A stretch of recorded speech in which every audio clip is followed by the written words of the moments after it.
Bueno, muy buenas noches. Creo que ya se está transmitiendo en vivo. ¿Cómo les va, querida comunidad de cultura teológica? Los que me siguen en Facebook, los que me siguen en YouTube. Les agradezco porque siempre están ahí comentando en los videos de YouTube, comentan que les gusta el material, así que me alegro mucho por este progreso.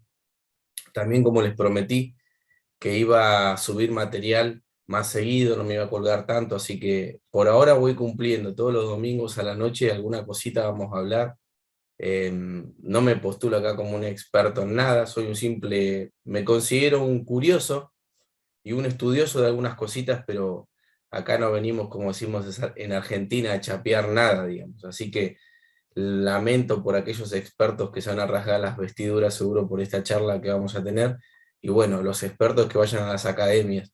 Acá estamos con la gente y hablamos de lo que queremos. Para eso son las redes sociales, ¿no?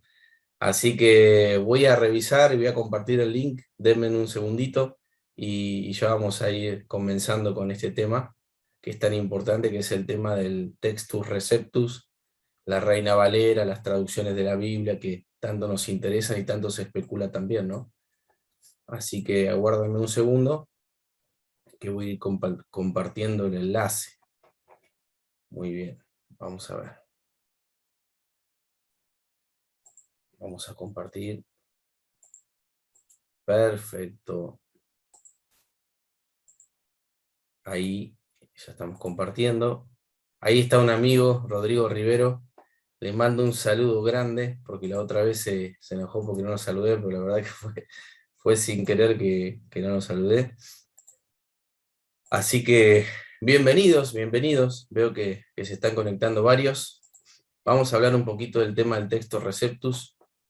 Hay un gran debate con ese tema, por el hecho de que muchos discuten por una cuestión, podríamos decir, hasta teológica en algún sentido, sobre el tema de las traducciones de la Biblia. Hay algunos que son defensores acérrimos, que defienden a capa y espada la Reina Valera, que es una versión muy buena, es la versión que todos hemos alguna vez utilizado, nos convertimos a Cristo con esa versión de la Biblia, pero luego empezaron a salir otras versiones de la Biblia, ya desde hace mucho tiempo, ¿no?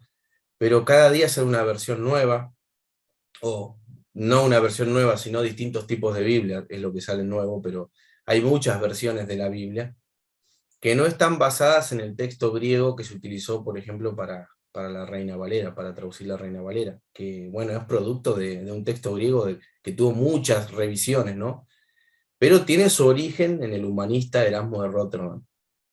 Entonces, los defensores del texto Receptus, este texto griego que se utilizó de base para la Reina Valera, para la King James, para la Biblia de Lutero, para las Biblias de toda la Reforma prácticamente, es defendido por muchas personas como si fuera una especie de texto inspirado, ¿verdad? En contra del texto griego, el texto crítico que se utiliza ahora para hacer las traducciones de la Biblia. Básicamente se utiliza el NA de Nestlé Aland, la edición 28 creo que es la última, y el Nuevo Testamento griego de las sociedades bíblicas, que a diferencia del otro, la única diferencia que tiene es el aparato crítico. El aparato crítico son unas notas que hay debajo del texto griego donde, bueno, te dicen cuando hay una variante textual, si esa variante se da en un padre de la iglesia o se da en una versión antigua, o en un manuscrito determinado. Entonces, la discusión prácticamente es por razones, digamos, quizá podríamos decir teológicas. Porque la mayoría de nosotros no estamos suficientemente capacitados como para evaluar, digamos, un texto griego, una versión de la Biblia, porque deberíamos ser expertos en griego, deberíamos ser expertos en crítica textual, y la verdad es que no lo somos. Creo que debe haber muy poquitas personas que se dedican a eso y que lo pueden hacer. Pero, sin embargo, como ustedes ya saben, las redes sociales siempre se prestan para esto, para una gran especulación. Y hace un tiempo di unas conferencias, creo que en Perú, el afamado, conocido con gran reputación, que es César Vidal, que yo le tengo un gran respeto en el ámbito en el que él se maneja, que es la historia, y tiene conocimiento también de las ciencias bíblicas, tiene conocimiento del griego, del hebreo, pero en su justa medida. Él no sería un experto, por ejemplo, en crítica textual. Y bueno, elaboró unas conferencias donde atacó rotundamente el afamado texto crítico, el texto crítico, y resaltó el textus receptus y las versiones derivadas de ese texto, que sería en este caso la Reina Valera. Entonces, bueno, mucha gente empezó en las redes sociales a hablar y a contradecir todo lo que tenía que ver con el texto crítico, ¿no? Y ahí podríamos decir un experto en las redes sociales, que creo que se llama Gary Joren, que ahí pueden consultar la página de él, y hay buena información sobre este tema, ¿no? Yo lo voy a tratar a un nivel más popular, digamos, porque yo no soy un experto en estos temas. Pero sí quiero hacer unas consideraciones, quiero que veamos un poquito del pensamiento de Erasmo y algunas cuestiones que se pueden recopilar de lo que él pensó cuando hizo el Nuevo Testamento griego, que entrarían de alguna manera en contradicción con algunas cosas que se dicen con respecto a este texto griego, ¿no? De Erasmo. Así que voy a compartir pantalla, hice un Word, lo pasé a PDF un poquito así nomás, porque tampoco es que tuve mucho tiempo como para hacer una presentación muy buena, pero vamos a ir leyendo algunas cositas y vamos a ir viendo un poquito sobre este texto griego de Erasmo, de Rotterdam, el humanista, ¿no? De donde sale el texto Receptus. Vamos entonces a compartir pantalla y vamos a ir comentando algunas cositas, y luego, cuando termine, o quizá en el medio, voy a ver si hay algún comentario, alguna pregunta, y si la puedo responder la pregunta, bueno, lo voy a hacer. Bueno, vamos a compartir entonces. Bueno, aquí tenemos entonces este texto, este documento que escribí para compartir con ustedes. Lo hice un poco a las apuradas, así que disculpen si por ahí falta una coma, alguna cuestión de esas, que no presté quizá tanta atención a elaborar un texto muy, muy correcto, digamos, en el aspecto de la redacción. Pero veamos rápidamente cuáles son los manuscritos que utilizó Erasmo para ese texto Receptus, ¿no? Que son prácticamente 6. La mayoría son del siglo XII, como se ve ahí. Hay testigos de los evangelios, testigos de los hechos. Hay inclusive uno del siglo XV, que son manuscritos minúsculos. Los manuscritos minúsculos son más tardíos que los manuscritos unciales. La diferencia entre los unciales y los minúsculos es que los unciales están escritos en mayúscula, sin separación de letras, no tienen signos de puntuación, y los minúsculos tienen todas estas cosas: separación de letras, signo de puntuación, porque ya son más tardíos, ya están, digamos, copiados por escribas profesionales. Quizá al principio del cristianismo, cuando recién se empezaron a hacer las copias del Nuevo Testamento, no eran copiados por escribas profesionales, así por lo menos lo dice el erudito del Nuevo Testamento, Bar Ehrman, en un libro que no es específicamente crítica textual, pero bueno, algunas cositas dice y está interesante con respecto a eso ese libro, ¿no? Bueno, entonces, en algún sentido es verdad cuando se dice que Erasmo de Rotterdam, para hacer su texto Receptus, su Nuevo Testamento en griego, su texto crítico, utiliza pocos manuscritos, ¿sí? En comparación con los que se utilizaron para hacer el nuevo texto crítico, que, digamos, toma en cuenta los manuscritos más antiguos, los códices más antiguos, que son la mayoría del siglo IV, siglo V, ahí entran el Códice del Vaticano, el Sinaítico, el Rescriptus, el Palimpsesto, el Ephraemi Rescriptus, el Códice de Beza, que es un manuscrito bilingüe, y bueno, y los papiros del siglo III, que corroboran mucho de ese tipo de texto, y otros muchos documentos que van corroborando la antigüedad de ese texto griego, que luego se va a utilizar de base para las traducciones en el 99% de las Biblias que tenemos hoy, como la Biblia de las Américas, la Biblia textual, la Biblia de Bober Cantera, la Biblia de Cantera Iglesia, que son excelentes traducciones, pero que están basadas no en el texto Receptus, sino en el texto crítico. Entonces vemos que Erasmo, en un principio, digamos, utiliza pocos manuscritos, aunque después este texto griego va a ser revisado por Erasmo, y también va a ser revisado por otros expertos, ¿sí? No es que cuando llegó a la Reina Valera llegó ese texto tal cual lo hizo Erasmo, ¿no? Obviamente que no, pero bueno, ahí está la semilla, está lo primitivo, el origen de ese texto. Como verán, entonces son textos tardíos, en comparación con, por ejemplo, con el sinaítico, que es del siglo IV. Claro, usted me podrá decir que sea tardío no quiere decir que sea malo el texto, y es cierto. Por ejemplo, si comparamos, pensamos en el Antiguo Testamento, la mayoría de los manuscritos del Antiguo Testamento son del siglo IX al siglo XI, y cuando se los compara, por ejemplo, con los manuscritos que se encontraron en Qumran, las diferencias, digamos, son, obviamente que hay diferencias, pero no son tan grandes, y hay más de mil años, más de 1000 años de distancia, digamos, entre esos manuscritos. Así que no quiere decir necesariamente que un manuscrito que es más tardío sea malo, porque puede pertenecer a un arquetipo más antiguo, el manuscrito tardío.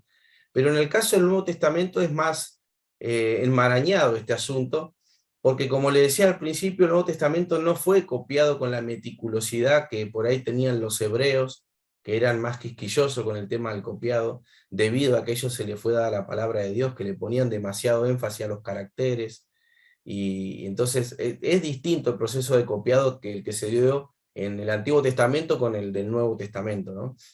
Veo que me estoy divagando bastante y me parece que este video se va a tener que hacer en 2 partes, porque si no va a tardar como 1 hora. Bueno, entonces echemos un vistazo. Erasmo dispone de 7 manuscritos para la primera edición de su Nuevo Testamento en griego, 3 testigos para los evangelios, 4 para las epístolas de Pablo, 3 para los hechos y las epístolas, que no pertenecen al corpus paulino, y 1 para el Apocalipsis. Todos los manuscritos, excepto el primero, que está acá arriba, excepto el primero, no pertenece, no pertenece a la tradición bizantina, ¿sí? Refleja otro tipo de texto, que es el texto alejandrino. Expliquemos esto así muy fácilmente y a lo que hay, podríamos decir, que en la distinta zona de toda la cuenca del Mediterráneo había un tipo de texto, ¿no? Una forma de copiar y un tipo de texto. En Antioquía había uno que pertenece, digamos, a esta tradición, que es la tradición bizantina. También tenemos un tipo de texto en Alejandría, tenemos otro tipo de texto, que justamente ese es el tipo de texto que se privilegia en el Nuevo Testamento crítico, el de ahora, el que se usa ahora de base para las traducciones. Otro tipo de texto occidental, la parte de Italia, la parte occidental, y también uno en Cesarea, que tiene una mezcla entre el alejandrino y algunas partes, si mal no recuerdo, el antioqueño, el bizantino. Entonces, dicen los expertos en crítica textual que el texto que se copió, que pertenece, digamos, a la tradición bizantina, no sería un texto muy bueno, porque tendría una cierta tendencia, por ejemplo, a armonizar, tendría una tendencia a añadir al texto, y ustedes imagínense que al crítico textual no le importa que un escriba venga y modifique el texto y lo depure y lo haga más bello, no, le interesa que así como salió rudo de la pluma de algún discípulo de los apóstoles o de algún apóstol, que ese texto, así como salió de rudo, sea transmitido, digamos, no le interesa, es una corrupción que venga un escriba y embellezca el texto, o agregue algo para aclarar una cierta frase, o porque no le gusta la teología que se desprende de esa frase que es quizá un poco oscura, venga el escriba y añada algo para aclararlo. No le va a interesar eso al crítico textual, le va a interesar recuperar lo más fiable de lo que sería el original, porque también no los tenemos los originales. Entonces, este tipo de texto llamado bizantino tenía, digamos, esa orientación, ¿no? Entonces, Erasmo, por ejemplo, no tenía una buena opinión del texto alejandrino, que es justamente el que se valora ahora, que para él no era fiable, por lo cual descuida su utilización en su Nuevo Testamento griego. Entonces, con seguridad podemos decir que el Nuevo Testamento de Erasmo va a representar la tradición bizantina. Me parece que hasta aquí nos vamos aclarando, espero que no sea demasiado rebuscado el tema. Y continuamos. En cuanto al testigo, el que está ahí con su numeración, le faltaban algunos versículos del capítulo 22 de Apocalipsis. Por eso pide prestado el último de los manuscritos para completar los últimos versículos del Apocalipsis, pero a este también le faltaban. Entonces Erasmo tuvo que hacer una chanchada, podríamos decir hoy, desde el punto de vista de la crítica textual, ¿no? O del punto de vista de las traducciones. Lo que él hace es utilizar la Vulgata para traducir esos últimos versículos en su Nuevo Testamento griego. O sea, como que no era la idea, y ahora vamos a ver por qué, no me quiero adelantar. Me parece que no era la idea de Erasmo hacer un texto griego crítico como hoy se lo plantea al tema, ¿no? Y ahora van a ver por qué. Muy bien. Entonces, ¿por qué razón, podríamos preguntarnos, Erasmo utilizaría tan pocos testigos para la elaboración de su Nuevo Testamento? Porque, por ejemplo, en su introducción de la Biblia textual castiga mucho a Erasmo, ¿no? Por esto, y dice, utilizó un manojo de manuscrito. Bueno, pero hay que ver por qué, digamos, por qué utilizó tan poco, porque quizás no era esa la intención de él, hacer un Nuevo Testamento griego crítico como lo observamos hoy, como miramos hoy ese texto. La razón principal que hace que Erasmo no utilice más manuscritos es que el propósito no era la edición crítica del texto griego, sino la revisión crítica del texto de la Vulgata que editó en paralelo a ese texto griego. Su objetivo era transmitir el significado griego más exactamente y con mayor claridad que la existente versión latina y Vulgata, y al mismo tiempo emplear un más elegante estilo clásico latino purgado de barbarismo lingüístico. Claro, lo que quería hacer Erasmo en realidad, él quería reformar el mundo cristiano, él quería darle a la gente una versión latina depurada de toda la maraña eclesiológica, de ese latín eclesial, y dar un latín más clásico que según él era más puro y que podía entender mejor la gente. O sea, la intención que él tenía era que la gente entendiera mejor el texto bíblico, ¿sí? Esa era la idea que él tenía. Bien, y voy a citar acá a Erasmo, no, a Erasmo no, sino a un comentarista sobre el tema de Erasmo. Dice, él estaba interesado en primer lugar en una mayor claridad y comprensión, en una mayor precisión de los contenidos y una mejor traducción de sus significados. El latín de la Vulgata no era adecuado para esto. Demasiado había sido tolerado el latín de la Iglesia. Contenía palabras, construcciones y expresiones de siglos muy distantes y de diferentes niveles lingüísticos, por lo que a menudo era imposible decir con certeza exactamente lo que precisamente una expresión dada significaba. Es decir, Erasmo quería que su revisión de la Vulgata incorporara el lenguaje del latín clásico. Esa era la idea que tenía. Voy a revisar un poquito el Facebook por si algo pasó, porque acá no me doy cuenta, porque claro, yo lo estoy viendo desde el Zoom. Así que voy a ver qué pasa por allí y vuelvo. Bueno, creo que no pasa nada. Perfecto, creo que se está transmitiendo bien, que eso es lo que a mí me interesa. Y bueno, perfecto. Vamos entonces, seguimos.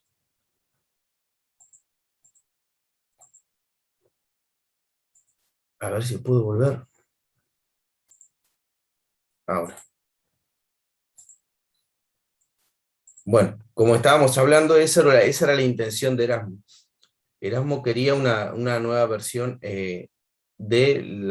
diferente a la Vulgata latina en este aspecto, porque él quería que llegara a todos y fuera comprensible ese latín. Y bueno, entonces él podríamos decir que estaba interesado en lo que hoy sería como una especie de traducción de equivalencia dinámica. La traducción de equivalencia dinámica pone más el acento en el sentido de una palabra y se diferencia de la traducción de equivalencia formal, que intenta pasar en la palabra, por ejemplo, griega al español de la manera más literal posible. Entonces, bueno, él está interesado en la traducción dinámica, como también lo hace Lutero en su escrito sobre la traducción, donde él dice que para traducir al alemán hay que prestarle atención a la mujer y al niño cuando hablan, cuando están en el comercio, para que, digamos, la traducción pueda llegar a las personas, a todo tipo de personas. Algo así que sería como la NBI hoy, o alguna versión que, digamos, sea muy accesible para todas las personas de distintos niveles lingüísticos, ¿no? Y hoy, digamos, que se ha perdido mucho la calidad de nuestro idioma en español, podríamos decir de alguna manera que ha sucedido eso. Quizá no tengo fundamentos, eso lo puede hacer un profesor de literatura, pero se suele decir que sí. Bueno, esto lo afirma Erasmo, dice, quien traduce se ve regularmente obligado a desviarse de los detalles y los puntos más finos del original, no sea yo llevado ante el juez si cada palabra en el original no tiene una palabra que responde a ella en la traducción, o sea, de equivalencia formal. Inténtalo cuando quieras, no sucederá. Si uno cree que es ilegal desviarse de la letra del original, ¿por qué se aventuró el traductor de la Vulgata? ¿Por qué se aventuró el traductor de la Vulgata a hacerlo aquí y allá, a menudo sin ninguna necesidad ni ventaja, criticando la versión de la Vulgata antigua, ¿no? Parece como si estuviera jugando un juego y fuera completamente indiferente en este punto, pero si es legal desviarse de la letra, como de hecho lo es, entonces no condenes mi nueva versión. Si puedes proclamar que he dado una más verdadera traducción del significado e intención que el que hizo la Vulgata. ¿Se dan cuenta? Esa es la intención de Erasmo. Por eso su Nuevo Testamento griego al principio se llamaba Novum Instrumentum en griego. En cuanto a las distintas ediciones de su Nuevo Testamento, Erasmo reconocía que su primera edición había sido muy precipitada, por lo cual empezó a trabajar rápidamente en su segunda edición en 1519. Esta edición contenía el doble de notas que la primera y había consultado otros manuscritos minúsculos, porque no tenía, digamos, los que tenemos hoy. Además, esta segunda edición fue la que utilizó Lutero para su traducción alemana. La tercera edición la hizo en base a la edición aldina, aparecida pocos años antes. En esta edición Erasmo incluye la coma joánica, ese famoso texto de 1 Juan 5:7, que la mayoría del comité de crítica textual dice que es espurio. Bueno, tampoco creía que debía permanecer ahí Erasmo. Pero fíjense una cosa tan interesante, que los defensores del texto Receptus inclusive defienden ese versículo en contra del mismo Erasmo, ¿no? O sea, queriendo defender el texto de Erasmo, caen en la contradicción de no saber lo que su propio creador pensaba, ¿no? Entonces, ¿por qué la agrega después Erasmo a la coma joánica? Porque él tenía miedo que su reputación fuera arruinada por un detalle menor en el texto griego, que además podría impedir su amplia distribución de su versión latina. Sin embargo, advierte en sus anotaciones que no creía que era auténtica, ¿sí? Entonces, los defensores del texto Receptus, no sé por qué la defienden si su propio creador no la defiende, pero bueno, quizá la defienden con otros argumentos. Yo, digamos, no he encontrado tampoco tanto material de gente, digamos, experta en estos temas que defienda este tipo de cosas. Más que nada he visto aficionados, como lo soy yo, que saben mucho más que yo, obviamente, pero aficionados que escriben sobre estas cosas. En su cuarta edición, en 1527, Erasmo distribuye el texto en 3 columnas, en la izquierda el griego, en el medio la traducción de la Vulgata y a la derecha su propia traducción. En esta edición se sirve de la Políglota Complutense, una excelente versión, según los expertos, y la utiliza para corregir muchos errores, sobre todo en el libro de Apocalipsis, ¿sí? O sea, el texto de la Políglota Complutense que ha sido recuperado y que dicen que es infinitamente superior al de Erasmo, Erasmo mismo lo utilizó, es decir, que Erasmo mismo utiliza un texto que los defensores del texto receptu hoy rechazarían, por ejemplo, ¿no? En base a que ese texto es intocable de alguna manera. La quinta edición la hace en 1535, un año antes de su muerte, y esta edición es la cuarta, igual que la cuarta, salvo que cambien solo 4 lugares, la Vulgata no es incluida. Bueno, hemos terminado, quizás haya una segunda parte, no lo sé, pero de todas maneras quería mostrar que en realidad tanto debate, y por ese texto Receptus que no le quito el mérito que tiene, porque tampoco, digamos, para ser honesto, yo, al no ser un experto en estos temas, ¿qué opinión puedo dar científica sobre esto más que lo que estoy diciendo desde una opinión? Quiero que se me entienda eso, yo no me postulo como un experto. Entonces la opinión mía vale tanto como la opinión de cualquier lego que se mete a estos temas, pero no es experto. La opinión que vale en realidad es la opinión de los expertos. Entonces yo me estoy basando acá me estoy basando en una autoridad para decir estas cosas, que es una edición de un libro muy interesante que salió, que reúne todas las cartas de Erasmus y la intencionalidad que él tuvo al tener ese Nuevo Testamento griego, y me he basado y me he aprovechado de ese escrito, digamos, para charlar sobre esto. Y bueno, pero quería mostrar que quizá esa gran discusión, esa polémica entre los dos tipos de texto, el texto reservo y el texto crítico, quizá no tenga mucho fundamento, más que algunos acalorados o algunos inexpertos quieren introducir, pero que no debería ser tomado ni en cuenta el debate, porque las personas que propugnan este debate no son expertas en estos temas, entonces no deben ser tomadas en cuenta. Es decir, si yo quiero saber esto, quiero aprender esto, voy a estudiar con un experto el tema, ¿se entiende? No le voy a hacer caso a un predicador que se para en un púlpito y habla sobre esto, o a César Vidal, que tampoco es un experto, que de hecho, digo esto y ya con esto termino, que tuve la posibilidad de hablar con César Vidal, que nuevamente digo, lo admiro mucho en algunos aspectos. César Vidal tiene una poderosa retórica, es una persona con una mente brillante, una memoria excelente, o sea, no le quito su mérito. César Vidal es un personaje, tiene una cabeza enorme, digamos, en ese aspecto el tipo es un ilustrado, ¿sí?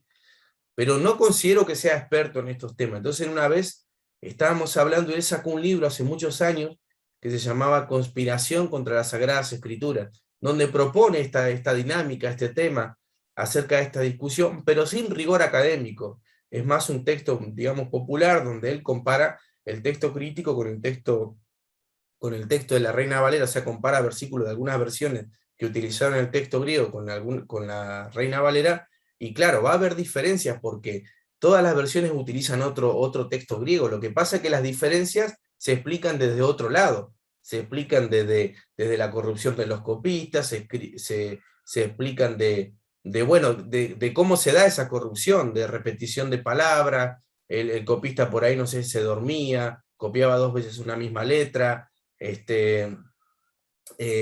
a veces añadían una glosa. Entonces se explica desde ahí la diferencia entre los textos críticos.